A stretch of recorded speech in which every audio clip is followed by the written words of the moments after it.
You've probably heard the word holy before, or at least sang it in a church song once or twice. And for most people, this idea is really just connected to being a morally good person. So God is holy because he's morally perfect. Yeah, that is part of it. But in the Bible, the idea of holiness is even bigger and more rich. What it's really describing is how God is the creative force behind the whole universe. He's the one and only being with the power to make a world full of such beauty and life. And so all these abilities, they make God utterly unique, which is the meaning of the word holy. So a helpful way to think about God's holiness is by using the sun as a metaphor. The sun is unique, at least within our solar system, and it's really powerful. It's the source of all this beautiful life on our planet. And so you could say that the sun is holy. And you can actually take this metaphor even further in that the whole area around the sun is also holy.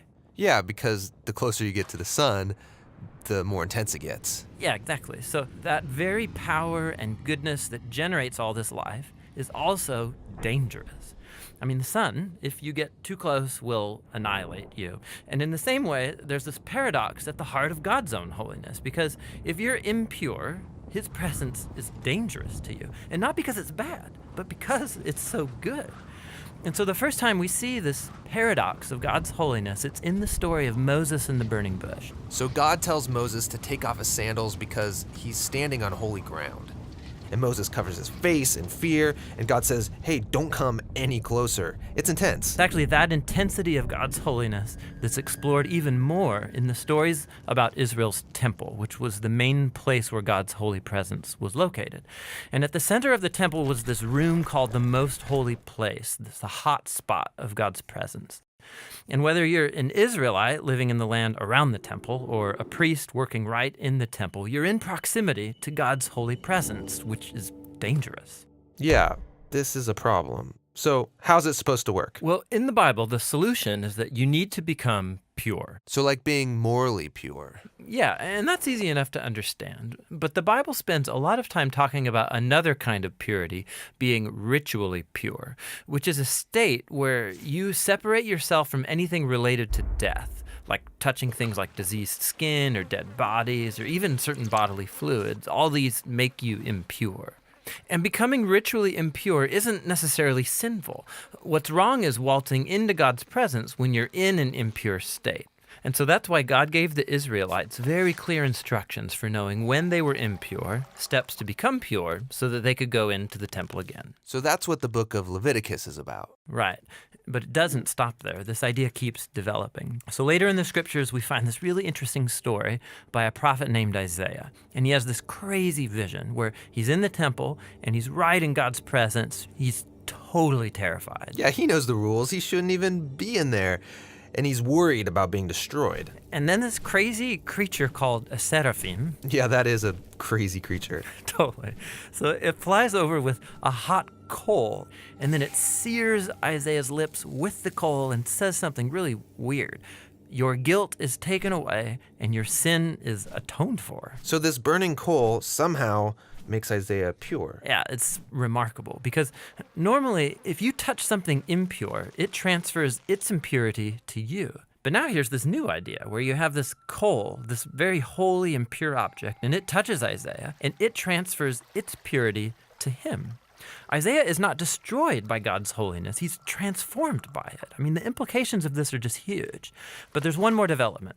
This time from another prophet, Ezekiel. And he has this vision where he's standing at the temple and he sees water trickling out from it.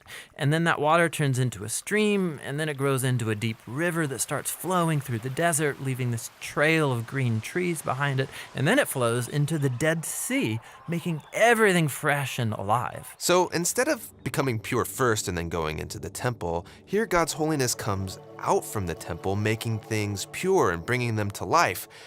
What does it all mean? So we don't know until we meet this man, Jesus. And he claims that he's fulfilling all of these ancient visions, but in surprising new ways. So Jesus, he went around touching people who are impure, people with skin diseases, a woman with chronic bleeding, or dead people. And when he touches them, their impurity should transfer over to Jesus, but instead, Jesus' purity transfers to them and actually heals their bodies. Jesus is like that holy coal in Isaiah's vision. Right.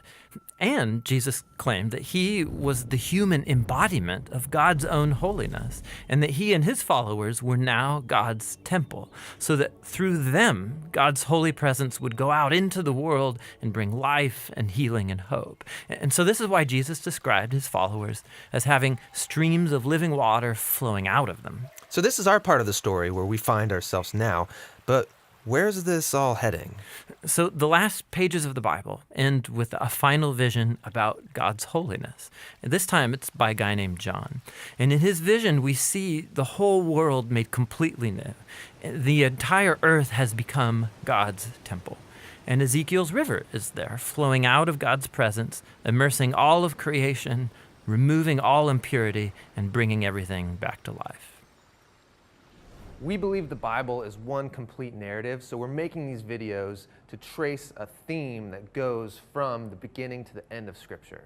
We're also making videos for every book of the Bible to help you understand its literary design and main themes. We're a nonprofit and we need your help to make more videos. We're always making our next video, and you can help us make that happen by going to jointhebibleproject.com. You can download high-resolution versions of these videos that don't have this little outro right here. You can play them at your church or small group or whatever. You can get study guides, all kinds of resources, all for free at jointhebibleproject.com.